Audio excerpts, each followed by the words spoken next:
കൂനു നിവർത്തോന്മാശിഹായേ,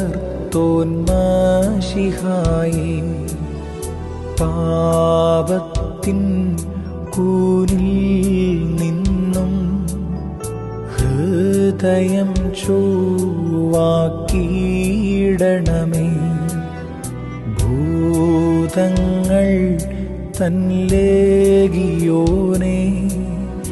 കടലിൽ താഴ്ത്തിയ മശിഹായേ. ത്രിയേക ദൈവത്തിന് സ്തുതി.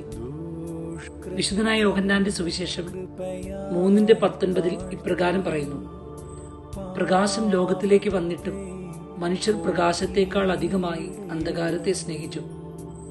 എന്തെന്നാൽ അവരുടെ പ്രവൃത്തികൾ ദോഷമുള്ളവയായിരുന്നു. ഈ തിരുവചന ഭാഗത്തെ അന്വർത്ഥമാക്കുന്ന തരത്തിലാണ് ഇന്നത്തെ ധ്യാന വിചാരം. 18 വർഷമായി ശാരീരികമായി കൂനു പിടിച്ച ഒരുവൾ, അവളെ സംഘാലയത്തിൽ വെച്ച് കർത്താവ് സൗഖ്യമാക്കുന്നു. അവളുടെ ശരീരത്തിന്റെ കൂന് നിവരുമ്പോൾ നിവർന്നു നിന്ന ഒരു മനുഷ്യന്റെ മനസ്സിന്റെ കൂന് നമ്മുടെ മുമ്പിൽ വെളിപ്പെടുകയും ചെയ്യുന്നു. അത് മറ്റാരുമല്ല, ആ സംഘാലയത്തിലെ പ്രമാണിയാണ്. അയാൾക്ക് ആ സ്ത്രീയുടെ സൗഖ്യത്തിൽ സന്തോഷിക്കാൻ കഴിയുന്നില്ല. മറിച്ച് അന്ന് ശാപതാണെന്നാണ് അയാൾ പറയുന്നത്. അയാൾ അതിനെ വിമർശിക്കുകയാണ്. കൺമുമ്പിൽ വെളിച്ചമുണ്ടായിട്ടും കണ്ണടച്ച് അയാൾ എല്ലാം ഇരുട്ടാക്കുന്നു. എല്ലാ കാലത്തും ഇത്തരത്തിൽ ചില മനുഷ്യരെ നാം കണ്ടുമുട്ടാറുണ്ട്. എന്തിലും ഇരുട്ട് കണ്ടെത്തുന്നവർ. തിരുത്താനും വളർത്താനും കാരണമാകേണ്ട വിമർശനങ്ങളെ മനസ്സിലെ വൈകല്യം കൊണ്ട് മറ്റുള്ളവരെ തളർത്താനും തകർക്കാനുമായി ഉപയോഗിക്കുന്നവർ.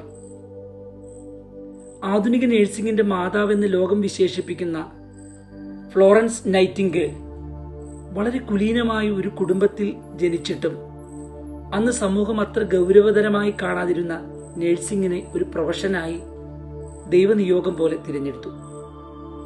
1853 റഷ്യയും സഖ്യകക്ഷികളും തമ്മിൽ യുദ്ധം നടക്കുമ്പോൾ പട്ടാളക്കാരെ ശുശ്രൂഷിക്കുവാനുള്ള സന്നദ്ധത അവൾ അധികാരികളെ അറിയിച്ചു. അതിനുള്ള അനുവാദവും വാങ്ങി അവൾ സേവനത്തിനിറങ്ങി.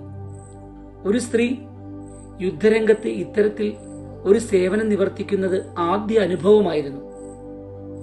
സമൂഹത്തിൽ നിന്ന് വല്ലാത്ത വിമർശനങ്ങളും പരിഹാസങ്ങളും അവൾ ഏറ്റുവാങ്ങേണ്ടി വന്നു.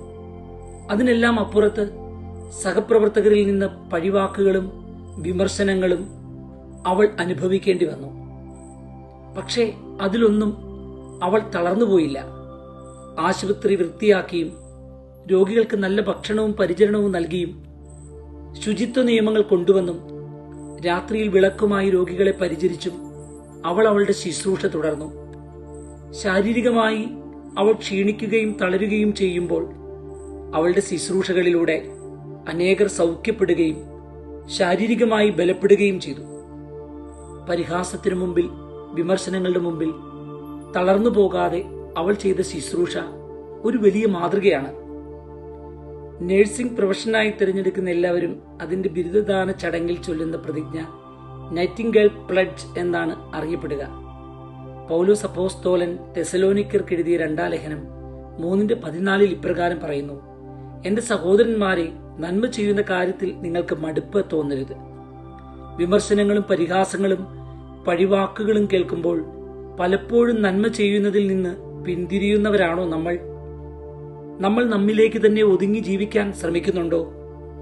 നമുക്ക് ചുറ്റും ശാരീരികമായി മാത്രമല്ല മാനസികമായും തകർന്ന് പ്രത്യാശ നഷ്ടപ്പെട്ട് വേദന കൊണ്ട്, നിരാശ കൊണ്ടും മറ്റുള്ളവരുടെ പഴിവാക്കുകൾ കൊണ്ടും അറിഞ്ഞും അറിയാതെയും അകപ്പെട്ടുപോയ തെറ്റുകൊണ്ടുമൊക്കെ ദൃഷ്ടി കുമ്പിട്ടുപോയ ഒത്തിരി മനുഷ്യരുണ്ട്. അവരുടെ ശിരസ്സുയർത്തുവാൻ നാം കടപ്പെട്ടവരല്ലേ? ഇന്നത്തെ തിരുവചനത്തിൽ കർത്താവ് ഇങ്ങനെ പറയുന്നു: ഇവളെ ഈ ബന്ധനത്തിൽ നിന്ന് അഴിച്ചു വിടേണ്ടത് തന്നെയല്ലേ എന്ന്. വല്ലാതെ കെട്ടപ്പെട്ട് കിടക്കുന്ന ചില മനുഷ്യർ നമുക്ക് ചുറ്റുമുണ്ട്, നമ്മുടെ പരിസരങ്ങളിലുണ്ട്, ഒരുപക്ഷെ നമ്മുടെ വീട്ടിലുണ്ട്. അവരെ സ്വാതന്ത്ര്യത്തിലേക്കും സന്തോഷത്തിലേക്കും അഴിച്ചുവിടാൻ നമ്മുടെ കരങ്ങൾ അവർക്ക് നേരെ ഒന്ന് നീട്ടിയാൽ മതി. നമുക്കെല്ലാവർക്കും അതിന് കഴിയട്ടെ. രോഗം താനുവീനു കൂനും ക്ഷീണവും ഉളവാക്കും